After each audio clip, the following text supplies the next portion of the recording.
Hello दोस्तों, स्वागत है आप सभी का आपके अपने चैनल ड्रीम जॉब पर। आज मैं आप लोगों को बताने वाला हिंदी वर्णमाला, हिंदी में वर्णमाला आज मैं आप लोगों को टॉपिक कराने वाला हूं। तो वीडियो लास्ट तक जरूर देखना। मैं आप लोगों को इसमें कुछ भी नहीं करना होगा, आपको नोट्स भी बने बनाए बिल्कुल मिल जाएंगे। आप इसको इसमें स्क्रीनशॉट लेकर के आप इसको पढ़ सकते हैं।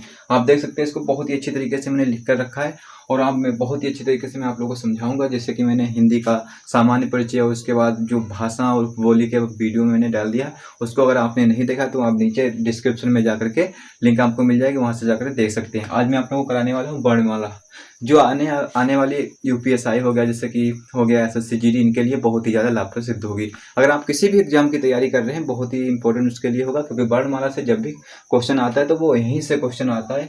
एक प्रॉपर वे में आप लोगों को मैं समझाने वाला हूँ, तो वीडियो को देखते शुरू करते हैं। तो मैं आप लोगों को क्या बताऊँ, वर्णमाला क्या होता है। वर्ण विचार क्या है टॉपिक, वर्ण विचार। ठीक है, वर्ण विचार। तो वर्ण विचार है। वर्णमाला किसे कहते हैं, तो किसे कहते हैं, वर्णों के व्यवस्थित क्रम को ही क्या कहते हैं, वर्णमाला कहते हैं। क्या कहते हैं, वर्णों के व्यवस्थित क्रम को ही क्या कहते हैं, वर्णमाला कहते हैं। ठीक है, इसमें वर्णमाला में मतलब वर्णों की संख्या कितनी होती है, तो वर्णमाला में वर्णों की संख्या आपसे पूछे तो कितनी होती है, यहाँ से क्वेश्चन बनता है तो कितनी होती है, टोटल कितनी होती है, टोटल नंबर ऑफ वर्ण के तो 52 होती है। कितनी होती है, 52 होती है। कितनी होती है, 52 होती है। वर्णमाला में वर्णों की संख्या 52 होती है। ठीक है, उसके बाद क्या होता है, इसको वर्णमाला को दो भागों में बांटा गया। किसमें किसमें, एक तो स्वर में बांटा गया, एक व्यंजन में बांटा गया। किसमें, एक स्वर में एक व्यंजन में। किसमें, दो में बांटा गया, एक स्वर में एक व्यंजन में। ठीक है, उसके बाद क्या होता है, आपसे स्वरों की संख्या पूछे तो स्वरों की संख्या कितनी होती है, तो स्वरों की संख्या कितनी होती है, स्वर की संख्या आपसे पूछे तो कितनी होती है, 11 होती है। कितनी होती है, 11 होती है। इसको दो भागों में बांटा गया, किसमें, स्वर में बांटा गया और व्यंजन में बांटा गया। ठीक है, स्वरों की संख्या आपसे पूछे, स्वरों की संख्या कितनी होती है, स्वरों की संख्या होती है 11। कितनी होती है, 11 होती है। उसके बाद आपसे व्यंजन की संख्या पूछो तो व्यंजन की संख्या कितनी होती है, तो व्यंजन की संख्या होती है इसमें 33। कितनी होती है, 33 होती है। कुल वर्ण तो इसमें 52 होती है, लेकिन व्यंजन होते हैं, जो स्वर होते हैं वो 11 होते हैं, व्यंजन होते हैं तो 33 होते हैं। ठीक है, इतना हो गया। उसके बाद व्यंजन को मतलब स्वर को कितने भागों में बांटा गया, यहाँ से क्वेश्चन बनता है कि स्वर को कितने भागों में बांटा गया। स्वर मुख्यतः तीन भागों में बांटे गए हैं। ठीक है, तीन भागों में। एक कौन सा स्वर होता है, एक होता है हास्य स्वर, दूसरा होता है दीर्घ स्वर, तीसरा होता है प्लस स्वर। कितने होते हैं, तीन स्वर होते हैं मुख्य रूप से। लेकिन अगर आपसे ऑप्शन पूछ दिया जाए, किसी क्वेश्चन पेपर में मिल जाए कि स्वर कितने प्रकार से, आपके पास ऑप्शन 2 हो, 3 हो, तो उसमें सबसे एग्जैक्ट जो होगा वो 2 होगा। कितना होगा, 2 होगा, क्योंकि ये जो होते हैं यही स्वर, हास्य स्वर और दीर्घ स्वर। ठीक है, ये तो पुकारने में स्वर प्रयोग किया जाता है, इसको मैं बाद में बताऊंगा अभी इस वीडियो में। ठीक है, मुख्य रूप से 2 ही होंगे, लेकिन इसको 3 में पढ़ता होंगे, 3 इसको पढ़ना पड़ता है। ठीक है, अगर तीनों 3 तक दिया हो तो तीनों ऑप्शन गलत होगा, दूसरा सही हो जाए, 2 होंगे वो सही हो जाएंगे। अगर ज़्यादातर देते ही नहीं दोनों, यहाँ पर 2 दिया होगा या 3 दिए होंगे। ठीक है, तो अब क्या करते हैं, अब पढ़ते हैं हस्त स्वर के बारे में। हस्त स्वर क्या होता है, स्वर को कितने भागों में बांटा गया, मुख्य रूप से तो 3 भागों में बांटा गया। ठीक है, अब क्या होता है, स्वर क्या होता है, हस्त स्वर क्या होता है। हस्त स्वर को बोलने में क्या होता है, एक मात्रा का समय होता लगता है या सबसे कम समय लगता है। क्या होता है, इसमें एक मात्रा का समय लगता है या सबसे कम समय लगता है।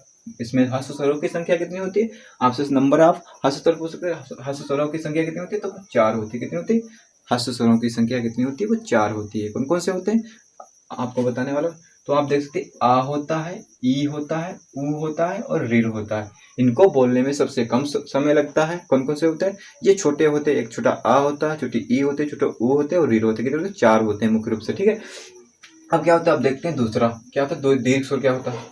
तो दीर्घ स्वर क्या होता है, दीर्घ स्वर होता है इसमें 2 मात्रा का समय लगता है या हस्त स्वर से 2 गुना समय लगता है। क्या होता है, 2 मात्रा का समय लगता है या हस्त स्वर से 2 गुना समय लगता है। ठीक है, तो इसमें कितने दीर्घ स्वरों की संख्या आपसे पूछते हैं तो कितनी होती है दीर्घ स्वरों की संख्या, तो वो कितनी होती है, वो 7 होती है। कितनी होती है, 7 होती है। यहाँ पर आपसे उदाहरण में पूछ सकता है कि इसमें से कौन सा हस्त स्वर नहीं है, तो आपके पास ये एग्जाम्पल के तौर पर लिखें। यहाँ से देख, इसमें इसमें ज्यादातर बड़े शब्द आते हैं, जैसे बड़ा आ हो गया, बड़ी ई हो गया, बड़ा ऊ हो गया, ए आय ओ आओ हो गया। ठीक है, ये हो गया 7। आ हो गया, ई हो गया, ऊ हो गया, ए हो गया, आय हो गया, आ हो गया, आओ हो गया। ठीक है, इस प्रकार से आप इसमें 7 होते हैं। यहाँ से क्वेश्चन बनता है कैसे बनेगा, यहाँ पे बताओ। तो इसमें दे दिए आपको 3 दे दिए जाएंगे इसके दीर्घ स्वर के, और ये कहीं से भी रख दिया जाएगा। ठीक है, तो इसमें से पूछेगा इनमें से कौन सा हस्त स्वर मतलब दीर्घ स्वर नहीं है, तो इसमें से जो अलग होगा वही दीर्घ स्वर नहीं होगा। इनमें से सभी दीर्घ स्वर हैं। ठीक है, कितने 7 होते हैं, कितने होते हैं, 7 होते हैं दीर्घ स्वर।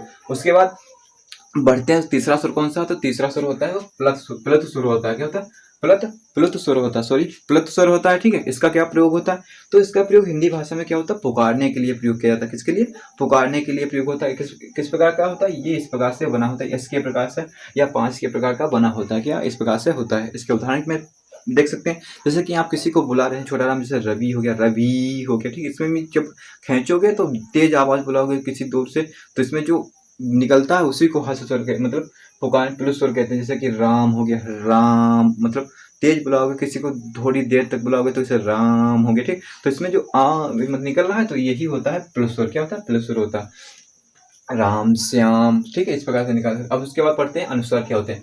तो अनुस्वार क्या होते हैं? इन्हें अनुस्वार क्या होते हैं?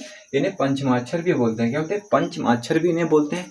पंचमाक्षर भी इन्हें बोलते हैं। ये इनका प्रयोग क्या होता है? ये कैसे बोला जाते हैं? इनका प्रयोग जो होता है वो नाक से बोले जाते हैं। ये जितने भी वर्ण होते हैं ये नाक से बोले जाने वाले होते हैं। कितने? नाक से।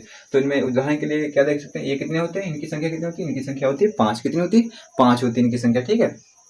कौन कौन से होते हैं? तो वहाँ होता है, यहाँ होता है, अड़ा होता है, ना होता है, माँ होता है। कौन कौन से? वहाँ, यहाँ, अड़ा, ना, माँ होते हैं। 5 होते हैं, ठीक है। कौन से होते हैं? ये अनुस्वार होते हैं, ठीक है। इन्हें पंचमाक्षर भी कहते हैं। उसके बाद पढ़ते हैं। तो उसके बाद क्या होते हैं? अनुनासिक किसे कहते हैं? तो अनुनासिक क्या होते हैं? अनुनासिक क्या होता है? अनुनासिक आप देख सकते हैं ये क्या होते हैं? नाक मुख के दबाव से जो ध्वनियाँ निकलती हैं, मतलब नाक मुख के दबाव से जो निकलती है उसे ही क्या कहते हैं? अनुनासिक कहते हैं। क्या कहते हैं? अनुनासिक कहते हैं। जैसे कि ये चंद की बिंदी की तरह होता है। ये चंद की बिंदी जिसे हम लोग पढ़ते हैं शुरू से, तो इसे ही अनुनासिक कहते हैं। चंद की बिंदी को ही अनुनासिक कहते हैं। जैसे चंद की बिंदी हम लोग पढ़ते हैं, ठीक है। तो इसको प्रयोग कहाँ पर होता है? जैसे कि उदाहरण पर तोड़ सकते हैं, आँख हो गया, चांद हो गया, तो इनके ऊपर जो ये बिंदी लगी हुई है इसे ही अनुनासिक कहते हैं। क्या कहते हैं? अनुनासिक कहते हैं। क्या कहते हैं? अनुनासिक कहते हैं। इस प्रकार से हिंदी में इसका प्रयोग किया जाता है। तो अब बढ़ते हैं आगे। समझ में आ रहा है अगर वीडियो, तो वीडियो को लाइक शेयर एंड सब्सक्राइब जरूर करें, और इसी प्रकार से वीडियो पाने के लिए बेल आइकन को जरूर प्रेस कर दें, ठीक है। उसके बाद में पढ़ते हैं अगला। तो जैसे कि देखते हैं आगत ध्वनियाँ किसे कहते हैं। तो आगत ध्वनियाँ क्या होती हैं? आगत ध्वनियाँ क्या होती है? तो आगत ध्वनियाँ वे होती हैं जो अंग्रेजी के शब्द जो होते हैं वो हिंदी में प्रयोग किए गए हैं। जो अंग्रेजी के शब्द हिंदी में प्रयोग किए गए हैं उन्हें क्या कहते हैं? आगत ध्वनियाँ कहते हैं। क्या कहते हैं? उन्हें आगत ध्वनियाँ कहते हैं, ठीक है। आगत ध्वनियाँ कहते हैं। जैसे कि अंग्रेजी वाले वर्ण होते हैं, ठीक है, ठीक है। अब क्या इनमें किसका प्रयोग किया जाता है? इसका एक सिर्फ इसका ही प्रयोग किया जाता है। इसमें किसका? इसमें इसका प्रयोग, इसमें बिंदी नहीं होती, इसमें सिर्फ इसका प्रयोग किया। जैसे उदाहरण के तौर पर देख सकते हैं डॉक्टर। डॉक्टर में कभी इस प्रकार से बिंदी नहीं होगी, इसमें खाली इसका ऐसे ही होगा, ठीक है, इस प्रकार से होगा। इसको डॉक्टर इस प्रकार से पढ़ते हैं, ठीक है। यहाँ पर अगर बिंदी हो जाएगी तो ये गलत हो जाएगा डॉक्टर, ठीक है। इस प्रकार से क्या करें? अब ये हो गया आगत ध्वनियाँ। क्या हुए? जो अंग्रेजी के शब्द हिंदी में जो प्रयोग किए जाते हैं उन्हें ही आगत ध्वनियाँ कहते हैं। इसका उदाहरण ये हो गया, ये उदाहरण हो गया। उसके बाद क्या पढ़ते हैं? अब पढ़ते हैं व्यंजन। तो व्यंजन क्या होते हैं? मैंने स्वर को बताया कि स्वर इसको स्वतंत्र अवस्था में बोल सकते हैं। इसको बोलने के लिए किसी की आवश्यकता भी नहीं होती है, ठीक है, स्वतंत्र बोल सकते हैं इसको। लेकिन जो व्यंजन होते हैं, तो व्यंजन क्या होते हैं? इनका प्रयोग जो होता है, इनको बोलने के लिए स्वर की सहायता लेनी होती है कि स्वर की सहायता से जिन वर्णों को बोला जाता है उसे ही व्यंजन कहते हैं, ठीक है, व्यंजन कहते हैं, ठीक है। अब व्यंजन कितने प्रकार के होते हैं? तो व्यंजन मुख्य रूप से 4 प्रकार के होते हैं। कितने प्रकार के? मुख्य रूप से जो होते हैं व्यंजन वो 4 प्रकार के होते हैं। कौन कौन से होता है? तो हो गया स्पर्श व्यंजन, हो गया अंतस्थ व्यंजन, हो गया ऊष्म व्यंजन, हो गया, और एक हो जाए संयुक्त व्यंजन, ठीक है। ये 4 मुख्य रूप से व्यंजन होते हैं। देखते हैं पहला व्यंजन कौन है? स्पर्श व्यंजन। क्या होता है? स्पर्श व्यंजन होता है, ठीक है। स्पर्श व्यंजन इसको किस प्रकार से बोलते हैं? तो स्पर्श व्यंजन जो होते हैं जैसे कि हो गया कंठ हो गया, ठीक है, तालव्य भी हो गया, मूर्धन्य हो गया, दंत हो गया, ओष्ठ, इनकी सहायता से जो भी व्यंजन बोले जाते हैं उन्हें क्या कहते हैं? उन्हें स्पर्श व्यंजन कहते हैं। क्या कहते हैं? स्पर्श व्यंजन कहते हैं। इनकी संख्या कितनी होती है? इनकी टोटल संख्या जो होती है वो 25 होती है। कितनी होती है? 25 होती है। ये का से लेकर माँ तक जो होते हैं, का खा गा से लेकर माँ तक, ठीक है, ये सब होते हैं कितने? क्या? स्पर्श व्यंजन होते हैं। क्या होते हैं? इनकी संख्या कितनी होती है? इनकी संख्या जो होती है वो 25 होती है। कितनी होती है? 25 होती है। ये का से लेकर के माँ तक होते हैं। कितने? माँ तक होते हैं, ठीक है। का से लेकर के माँ तक जितने भी वर्ण आते हैं वो सब होते हैं स्पर्श व्यंजन में आते हैं, ठीक है। उसके बाद क्या पढ़ेंगे? हम पढ़ेंगे उसके बाद अंतस्थ व्यंजन क्या होते हैं। तो अंतस्थ व्यंजन क्या होते हैं? अंतस्थ व्यंजन वे व्यंजन होते हैं, ठीक है। क्या होते हैं? अंतस्थ व्यंजन। इनकी संख्या कितनी होती है? इनकी संख्या होती है 4। क्या होती है? इनकी संख्या होती है वो 4 होती है। अंतस्थ व्यंजन वे व्यंजन होते हैं जिनको बोलने के लिए स्वर जो होता है, मतलब जीभ होती है वो मुंह के किसी भी भाग को पूर्णतः स्पर्श नहीं करती है। क्या होती है? वो पूर्णतः स्पर्श नहीं करती है, इसलिए इसे क्या कहते हैं? अंतस्थ व्यंजन कहते हैं। इनकी संख्या कितनी होती है? इनकी संख्या होती है वो 4 होती है। कौन कौन से उदाहरण के तौर पर देख सकते हैं? एक तो होता है या होता है, रा होता है, ला होता है, वा होता है। क्या होता है? या, रा, ला, वा जितने भी होते हैं ये क्या होते हैं? ये 4 होते हैं मुख्य रूप से। ये अंतस्थ व्यंजन होते हैं। क्या होते हैं? अंतस्थ व्यंजन होते हैं। उसके बाद हम पढ़ सकते हैं तीसरा व्यंजन कौन सा होता है? तीसरा व्यंजन जो होता है वो ऊष्म व्यंजन होता है। क्या होता है? ऊष्म व्यंजन जो होता है वो तीसरा व्यंजन होता है, ठीक है। इसको देख सकते हैं। इनकी संख्या कितनी होती है? इनकी संख्या जो होती है वो 4 होती है। कितनी होती है? 4 होती है। कितनी? 4 होती है। कौन कौन से होते हैं ये? पहले ऊष्म व्यंजन होते क्या? तो ऊष्म व्यंजन क्या होते हैं? जिनको बोलने के लिए जो होता है हवा मुंह से रगड़ खाकर, ठीक है, हवा मुंह में रगड़ खाकर जिससे ऊष्मा निकलती है, जैसे सा बोलोगे तो एकदम ऊष्मा निकलेगी, ठीक है, ऊष्मा की तरह महसूस होगा। तो सा बोलोगे तो इसमें इसमें कितने हो जाएंगे, इसमें 4 हो जाएंगे। कौन कौन से, सा हो गया, सा हो गया, सा हो गया और हा हो गया, ठीक है, ये 4 होते हैं, सा हा हो गया, ठीक है। उसके बाद हम पढ़ेंगे संयुक्त व्यंजन। संयुक्त व्यंजन कैसा होता है, तो संयुक्त व्यंजन क्या होता है, ये 2 वर्णों से मिलकर बना, कोई भी शब्द जो होता है या वर्ण जो होता है वो 2 वर्णों से मिलकर बना होता है, उसे क्या कहते हैं, संयुक्त व्यंजन कहते हैं। क्या होता है, संयुक्त व्यंजन कहते हैं। जैसे का को ले लेते हैं, का क्या होता है, का को जो छा होता है, छा को किससे बना होता है, छा जो होता है का प्लस सा से बना होता है, ठीक है। ऐसा देख सकते हैं क्या होता है, संयुक्त व्यंजन जो होते हैं ये 2 वर्णों से मिलकर बने होते हैं, ठीक है, वर्णों से मिलकर बने होते हैं। इनकी संख्या कितनी होती है, इनकी संख्या जो होती है वो 4 होती है। कौन कौन से, छ, त्र, ज्ञ और स्रा होता है, ठीक है, छ, त्र, ज्ञ, स्रा होता है। तो छा किससे बना होता है, छा जो होता है वो का प्लस सा से बना होता है। क्या होता है, का प्लस सा से मिलकर जो बना होता है वो छा होता है। उसके बाद क्या होता है, त्रा जो होता है वो ता प्लस रा से मिलकर, त्रा जो होता है वो ता प्लस रा से मिलकर बना होता है। जो ज्ञ होता है, ज्ञ ऐसे नहीं पढ़ते हैं, इसे ज्ञ पढ़ते हैं। यहाँ पर हम लोग छत्र ज्ञ हम हमेशा से पढ़ते आ रहे, लेकिन यहाँ पर इसका प्रयोग ज्ञ के लिए नहीं किया था। ज्ञ अगर प्रयोग करेंगे तो यह हो जाएगा इस प्रकार से, इसको लिखेंगे गा प्लस यहाँ से भी लिखेंगे, लेकिन इसका प्रयोग इस प्रकार से करना गलत होता है। क्या होता है, ये गलत होता है, क्योंकि इसका प्रयोग ज्या होता है। ये क्या होता है, ज्या प्लस यहाँ होता है, ज्या था और यहाँ होता है, ठीक है, सॉरी यहाँ पर यहाँ होता है, ठीक, ये वाला यहाँ होता है, सॉरी यहाँ पर थोड़ा गलत था, यहाँ होता है, ठीक, इस प्रकार से इसको लिखते हैं, ठीक है। ये वाला गलत हो जाएगा बिल्कुल, ठीक है, ये वाला सही होगा, ज्या प्लस यहाँ ये होता है ज्या, ज्ञा नहीं होता, ये होता है ज्या। यहाँ पर एक मिरर थी, ठीक है। उसके बाद क्या होता है, स्रा। तो स्रा क्या होता है, ये 2 वर्णों से मिलकर बना, किससे किससे, सा प्लस रा से। सा आधा होता है, ये सब ये हलंत ये लगा हुआ है, हलंत ये होता है आधे के संकेत होते हैं। क्या होते हैं, आधे के संकेत। ये पूर्ण रूप से सा प्लस रा से मिलकर जो सा प्लस और रा मिलता है तो इसे क्या बनता है, ये स्रा बनता है, ठीक है, क्या बनता है, स्रा बनता है। अब मैं बताता हूँ आप लोगों को, आप देख सकते हैं द्वैत व्यंजन। अब अगला टॉपिक क्या है, यह है द्वैत व्यंजन। क्या द्वैत व्यंजन किसे कहते हैं, द्वैत व्यंजन वो व्यंजन होते हैं जब किसी वर्ण का जो होता है, जब किसी स्वर का जो मेल किसी स्वर रहित समान स्वर से होता है। क्या होता है, किसी स्वर सहित वर्ण का मेल किसी स्वर सहित का मेल समान स्वर रहित वर्ण से होता है, तो उसे क्या कहते हैं, तो उसे कहते हैं द्वैत व्यंजन। क्या कहते हैं, द्वैत व्यंजन। किसी स्वर सहित का समान स्वर सहित स्वर रहित वर्ण से मेल होता है तो क्या होता है, उसे द्वैत व्यंजन। किसी स्वर सहित क्या होता है, तो स्वर सहित जैसे कि मैंने ये हो गया का, ठीक है, ये तो हो गया स्वर, सॉरी यहाँ पर ये तो हो गया का, ये हो गया स्वर सहित, ठीक है। अगर यहीं पर मैं लिख दूं का, ये हो गया स्वर रहित। क्या हो गया, स्वर रहित। का कैसे बनता है, ये बनता है का प्लस आ से बनता है, ठीक है।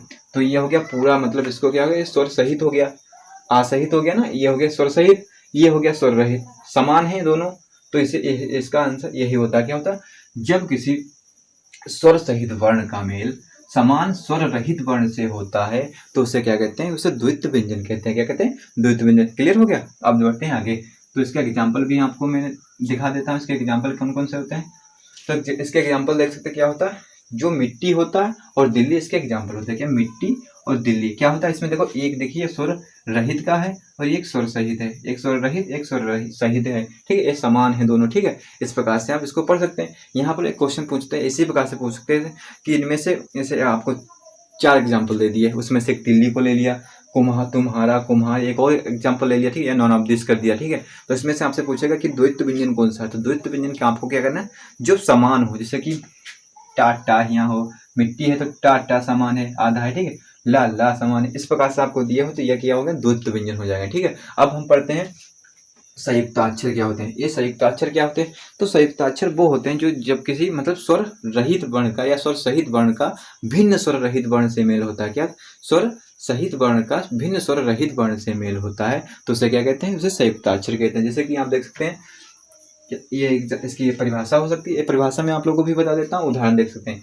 ये तुम्हारा, कुम्हार, ये इसके उदाहरण हो जाए। किस प्रकार से, ये जो होता है माँ होता है, ये तो इस प्रकार से आधा होता है, ठीक है, और ये हा होता है, ठीक है, ये स्वर सहित होता है। ये हो गया स्वर रहित, ये हो गया स्वर सहित, ये भिन्न भिन्न है दोनों। ये माँ है, यहाँ पर अगर माँ होता तो ये स्वर सहित मतलब समान हो जाते, यहाँ पर हा है तो ये भिन्न हो गया, ठीक है। इस प्रकार से आप इसको समझ सकते हैं। यहाँ से भी इसका उदाहरण इस प्रकार से तुम्हारा और कुम्हार इसके एग्जाम्पल हो गए, ठीक है, इस प्रकार से आप समझ सकते हैं। अब बढ़ते हैं हम अगली टॉपिक अपने जैसे अयोग भाग आपसे पूछ सकता है यहाँ पर अयोग भाग किसे कहते हैं। तो अयोग भाग किसे कहते हैं, जो अयोग भाग वो होते हैं जो ना तो स्वर में गिने जाते हैं ना तो व्यंजन में गिने जाते हैं, ये इनकी अलग कैटेगरी होती है। ये होते हैं अंग और आह, ये दो होते हैं। कितने अयोग भाग कितने होते हैं, ये दो होते हैं, ठीक है। ये ना तो स्वर में होते हैं और ना ही ये व्यंजन में होते हैं, ठीक है। ये इनकी अलग कैटेगरी होती है। अब देखते हैं अगला क्या होता है, ये देखिए यहाँ पर इतने होते हैं। अगर आपसे स्वर कितने होते हैं, स्वर जो होते हैं 11 होते हैं। कौन कौन से होते हैं, आ से लेकर जो होते हैं कितने तक, आओ तक जो होते हैं, आओ तक, ये सभी तो स्वर होते हैं, ठीक है। आ से लेकर आओ तक ये होते हैं, ठीक है। उसके बाद ये अंग और आह जो होता है ये स्वर नहीं होते, ये होते अयोग भाग में काउंट किए जाते हैं। किसमें, अयोग भाग में काउंट किए जाते हैं। उसके बाद क्या होता है, आपके मन में ख्याल आ रहा हो कि स्वर 13 होते, 13 नहीं होते, 11 ही होते हैं, ठीक है। उसके बाद अगर बहुत ही ज्यादा डीप पढ़ोगे तो कितने होते, तो 10 ही होते हैं, लेकिन यहाँ पर 11 है, ठीक। 11 क्लियर रखिए कि 11 ही होते हैं, ठीक है। अब क्या पढ़ते हैं, विब्रत स्वर पढ़ते हैं। क्या होते हैं, विब्रत स्वर। अब इनका जो क्या है, ये जो स्वर थे, स्वर का मतलब विभाजन किसी मुख के इसका किया गया था, ये मुख के आधार पर इसका वर्णन मतलब विभाजन किया गया था। किसके आधार पर, मुख के आधार पर। जैसे कि विब्रत स्वर क्या होता है, विब्रत स्वर जो होते हैं इनको बोलने के लिए, इनको जब बोलते हैं तो मुंह जो होता है बिल्कुल गुफा की तरह, बिल्कुल गोलाकार खुला रहता है, बिल्कुल खुला रहता है। जैसे आ बोलेंगे तो पूरा गुफा की तरह खुला रहेगा, ठीक है, पूरा खुला रहता है, ठीक है। इसको क्या कहते हैं, इसका एग्जाम्पल होगा आ, ठीक है। आ इसको बोलोगे तो आपका मुंह होता है वो पूरा गुफा की तरह गोल खुल जाएगा, गोल हो जाएगा, ठीक है।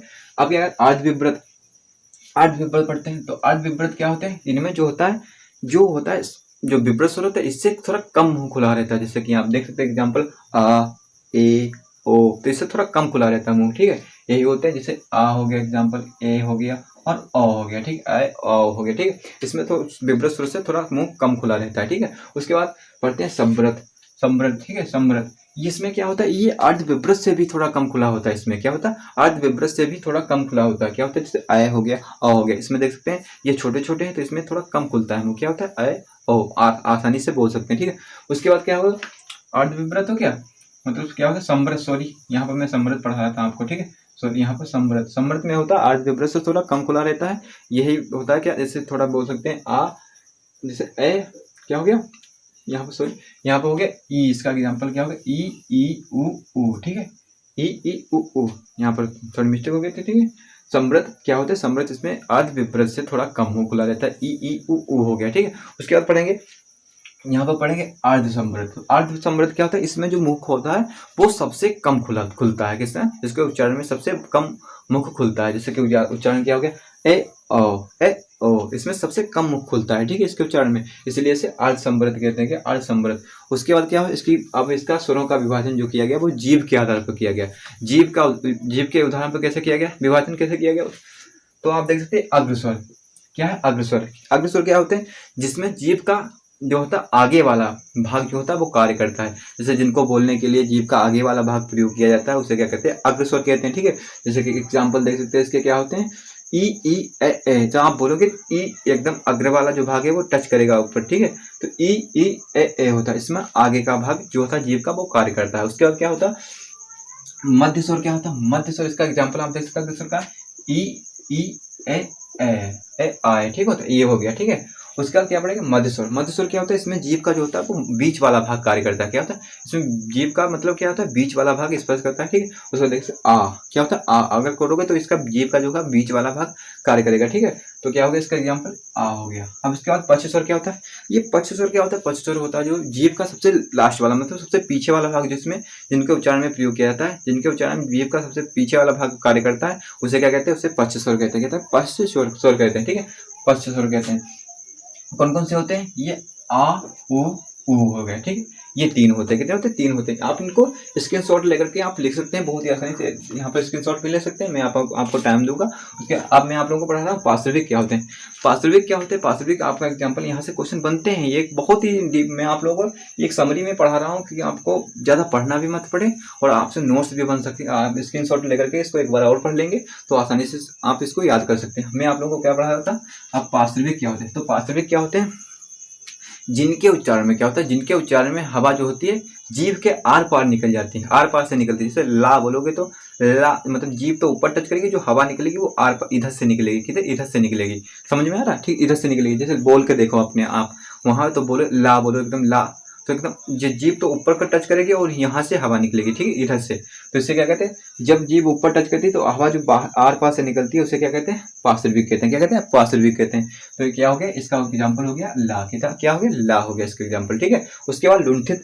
तो लुंठित क्या होते हैं, लुंठित जो होते हैं, जो जिनका उच्चारण जो होता है, जैसे रा हो गया, रा का उच्चारण आप करोगे तो एकदम कंपन उत्पन्न होगा। क्या, कंपन के साथ आघात भी उत्पन्न होता है। क्या होता है, जिनके उच्चारण में कंपन के साथ आघात भी होता है तो उसे क्या कहते हैं, लुंठित कहते हैं। जैसे रा बोलोगे तो एकदम आघात भी होगा, टच करेगी जीभ ऊपर नीचे, तो रा, ठीक है। लुंठित क्या होगा, लुंठित का एग्जाम्पल हो गया रा, ठीक है।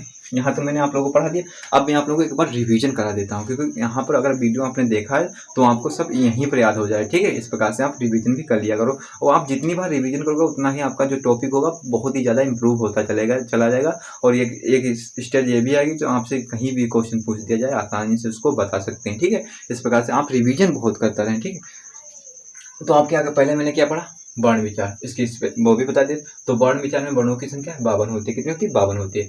स्वर, स्वर कितने होते हैं, स्वर इसको कितने भागों में बांटा गया, स्वर और व्यंजन में 2 भागों में बांटा गया। कितने होते हैं स्वर, 11 होते हैं। व्यंजन कितने होते हैं, व्यंजन जो होते हैं वो 33 होते हैं। कितने होते हैं, 33 होते हैं, ठीक है। उसके बाद स्वर को कितने भागों में बांटा गया, प्रकार में बांटा गया, तो 3 प्रकार। स्वर, हस्व स्वर, इसमें एक मात्रा का समय लगता है या सबसे कम समय लगता है, इसकी संख्या 4 होती है। ये इसके एग्जाम्पल हो जाएंगे, ठीक है। उसके बाद दीर्घ स्वर क्या होता है, दीर्घ स्वर इसमें 2 मात्रा का समय लगता है, इससे हस्व स्वर से 2 गुना समय लगता है। इसमें संख्या कितनी होती है, इसकी 7 होती है। ये इसके एग्जाम्पल हो जाएंगे, ठीक है। इस प्रकार से हम इसको लिख सकते, पढ़ सकते हैं, ठीक। प्लस स्वर क्या होता है, प्लस स्वर जो होते हैं वो पुकारने में प्रयोग किया जाता है। जैसे राम, जिसको बोलोगे तो खींची जाएगी आवाज, ठीक है। जैसे प्लस स्वर कहते हैं, इसके एग्जाम्पल ये है, इसका एग्जाम्पल यही था। उसके बाद अनुस्वार क्या है, अनुस्वार जो होते हैं वो पंचमाक्षर, इन्हें पंचमाक्षर भी बोलते हैं, ठीक है। ये मुख्यतः नाक से बोले जाते हैं, ठीक है। इस प्रकार से याद कर सकते हैं। उसके बाद अनुनासिक। तो अनुनासिक क्या होता है, ये नाक मुख के दबाव से जो ध्वनियाँ बोली जाती हैं उसे क्या कहते हैं, अनुनासिक कहते हैं। जैसे चंद्रबिंदी के रूप में हम इसको देख सकते हैं, ये आंख, चांद इसका एग्जाम्पल हो गया, ठीक है। उसके बाद आगत ध्वनियाँ। आगत ध्वनियाँ क्या होती हैं, जो शब्द अंग्रेजी वाले हिंदी में प्रयोग किए जाते हैं उसे ही आगत ध्वनियाँ कहते हैं, आगत ध्वनियाँ कहते हैं। जैसे कि डॉक्टर का प्रयोग, इसका एग्जाम्पल डॉक्टर हो गया, ठीक है। उसके बाद क्या पढ़ेंगे, व्यंजन। क्या, व्यंजन जो होते हैं जिनका उच्चारण स्वर की सहायता से होता है उसे ही व्यंजन कहते हैं। जिन वर्णों का उच्चारण स्वर की सहायता से होता है उसे व्यंजन कहते हैं, लेकिन स्वर का उच्चारण किसी की सहायता से नहीं होता, स्वतंत्र अवस्था में बोलता है, स्वर किसी की सहायता नहीं लेता, ठीक है। उसके इस प्रकार से याद कर सकते हैं। इसके कितने प्रकार के, ये 4 प्रकार के होते हैं। व्यंजन कितने प्रकार के, 4 प्रकार के होते हैं। एक तो स्पर्श व्यंजन। स्पर्श व्यंजन क्या होता है, जिनका उच्चारण कंठ, तालव्य, मूर्धन्य, दंत, ओष्ठ से इनका उच्चारण किया जाता है उसे स्पर्श व्यंजन कहते हैं। इनकी संख्या कितनी होती है, 25 होती है। 5 होते हैं वर्ग, 5 में 5 से गुणा कर दोगे तो कितने होंगे, 25 हो जाएगी। कितने होंगे, का से लेकर मात्र जितने होते हैं वो हो जाएंगे स्पर्श व्यंजन, ठीक है। स्पर्श व्यंजन अब मैं आप लोगों को एक मतलब स्थान के आधार पर मैं आप लोगों को अगली वीडियो में कराऊँ। जैसे कि हो गया अल्पप्राण, अल्पप्राण, महाप्राण, स्वघोष, अघोष, और हो गया जैसे कि दंत, कंठोष्ठ से कौन से शब्द होते हैं, कंठिक से कौन कौन से बोले जाते हैं, तालव्य से कौन कौन से बोला जाते हैं, मूर्धन्य से कौन कौन वर्ण बोले जाते हैं। इनका मैं वीडियो अगली वीडियो में लेकर आऊँगा एक समरी के हिसाब से, ठीक है। अगर वीडियो अच्छा लगे तो लाइक एंड सब्सक्राइब जरूर करें। अब मैं कहाँ पर था, यही था। स्पर्श व्यंजन कितने होते हैं, 25 का से लेकर मात्रक होते हैं, ठीक है। अब दूसरा देखते हैं अंतस्थ व्यंजन। अंतस्थ व्यंजन क्या होता है, इसमें जो होता है आपको मैंने परिभाषा नहीं बताऊँ, इसमें क्या हो गया, 4 परिभाषा बता चुका हूँ। 4 हो गया। ये कितने होते हैं, याराला हुआ होते कितने, ये 4। इनको आपको याद करके रखना, बिल्कुल रट लेना है, बिल्कुल समझिए। परीक्षा में यहीं से क्वेश्चन पूछे जाते हैं, बहुत ही ज़्यादा क्वेश्चन। आप प्रीवियस ईयर के पेपर उठा के देखना और वर्णमाला सॉल्व करना, तो यहीं से आपको क्वेश्चन मिलेंगे। गारंटी के साथ कह रहा हूँ, यहीं से क्वेश्चन फंसेंगे भी। SSC GD क्या अन्य जितने भी एग्जाम होते हैं वो यहाँ अगर वर्णमाला से क्वेश्चन पूछे जाते हैं तो यहाँ से जरूर फंसेंगे। और मैं एक वीडियो और लेकर आऊँगा वर्णमाला से संबंधित। अगर इन दोनों को क्लियर कर लिया आपसे तो इससे बाहर क्वेश्चन कहीं भी नहीं जाएगा वर्णमाला का, आप इससे लिख कर रख सकते हैं, ठीक है। आप पेपर देकर आएंगे तो आपको पता चल जाएगा कि यहाँ से क्वेश्चन फंस रहे हैं या नहीं। अगर फंसते हो क्वेश्चन तभी इसको पढ़ना, अभी तो पढ़ के जाना, ठीक है। अब क्या करें, अब क्या पढ़ते हैं, उष्म व्यंजन। उष्म व्यंजन क्या होता है, ये होते हैं 4 होते हैं, ठीक है। 4 व्यंजन, इसमें सा सा सा हा होते हैं, ठीक है। उसके बाद संयुक्त व्यंजन। संयुक्त व्यंजन इनकी संख्या भी 4 होती है। ये छात्र ये 2 वर्णों से मिलकर बने होते हैं, ठीक है। अब क्या पढ़ते हैं, द्वैत व्यंजन। द्वैत व्यंजन क्या होता है, एक स्वर रहित वर्ण का, एक स्वर सहित या स्वर रहित वर्ण का समान स्वर सहित वर्ण से या स्वर रहित वर्ण से मेल होता है, तब उससे क्या कहते हैं, द्वैत व्यंजन कहते हैं। जैसे कि इसका एग्जाम्पल मिट्टी और दिल्ली का एग्जाम्पल हो गया, ठीक है। उसके बाद क्या पढ़ते हैं, संयुक्ताक्षर पढ़ते हैं। संयुक्ताक्षर क्या होता है, इस सब स्वर सहित वर्ण का एक समान स्वर मतलब एक भिन्न स्वर रहित वर्ण से मेल होता है, तो उसे क्या कहते हैं, उसे कहते हैं संयुक्त अक्षर क्या होता है, जैसे कि मतलब कुम्हार हो गया, तुम्हारा एग्जाम्पल इसके हो गए। ठीक है, उसके बाद क्या पढ़ते हैं अयोगवा। अयोगवा ये तो ना स्वर में गिने जाते हैं और ना ही व्यंजन में इनको काउंट किया जाता है। ये होते हैं अलग कैटेगरी, इनकी अलग होती है। तो ये कौन कौन से होते हैं, अंग और आह, ये दो होते हैं, अयोगवा में आते हैं। उसके बाद क्या पढ़ेंगे विभ्रस्वर। तो विभ्रस्वर क्या होता है, आपको ये मुख्य आधार पर इनको बांटा गया था सुरों को। ठीक है, तो इसमें क्या होता है, एग्जाम्पल आ हो गया। ठीक है, इसके अर्ध विभ्रत में ये तीन हो गया, आ ए औ हो गया। ठीक है, ठीक है। और उसके बाद समृत। समृत में ये इनकी संख्या कितनी, इसमें भी 4 होते हैं। पहले में 2, विपरीत में 1, अर्ध विपरीत में 3, और फिर समृत में 4, फिर अर्ध समृत में 2 ए आओ। ठीक है, उसके बाद फिर 4। ठीक, फिर उसके बाद जीव के आधार पर हो जाते हैं अग्रस्वर, मध्य स्वर और पश्च स्वर। ये जीव के आधार पर बोले जाते हैं। जैसे अग्रस्वर में 4 हो गया, मध्य स्वर में आ हो गया। ठीक है, इनको 1 हो गया, पश्च स्वर में आ उ हो गया। ठीक है, इस प्रकार से आप कहते हैं लुंठित पार्श्विक, आपको इस प्रकार से आपको इसको याद कर सकते हैं। हेलो दोस्तों, आपको वीडियो अगर अच्छा लगा तो लाइक एंड सब्सक्राइब जरूर करें। इस प्रकार से वीडियो देखने के लिए बेल आइकन को जरूर प्रेस कर दें, जिससे कि आपको जब भी मैं वीडियो अपलोड करूँ तो टाइम टू टाइम आपको नोटिफिकेशन मिलती रहे। यहाँ तक वीडियो को देखने के लिए थैंक्स। वीडियो अगर अच्छा लगा तो वीडियो को शेयर जरूर करें। जितने भी आपके दोस्त प्रिपरेशन कर रहे हैं और तैयारी कर रहे हैं, तो उनके पास जितना भी शेयर करेंगे तो उनको भी एक अच्छा कंटेंट मिल जाएगा। और आपको नोट्स, एक बात और मैं फिर से कह रहा हूँ, इस आपको नोट्स बनाने नहीं पड़ेंगे। आप इसका स्क्रीनशॉट ले सकते हैं। मैं हट जाता हूँ, इसका स्क्रीनशॉट आप ले सकते हैं। ठीक है, ठीक है, इसका स्क्रीनशॉट आप ले सकते हैं और स्क्रीनशॉट लेकर के आप इसको प्रॉपर वे में या कन्वर्ट पीडीएफ में कन्वर्ट करके इसको पढ़ सकते हैं या कॉपी पर नोट कर सकते हैं। ठीक है, इस प्रकार से आपको नोट्स नहीं बना अपने। यहाँ तक वीडियो देखने के लिए thanks for watching this video.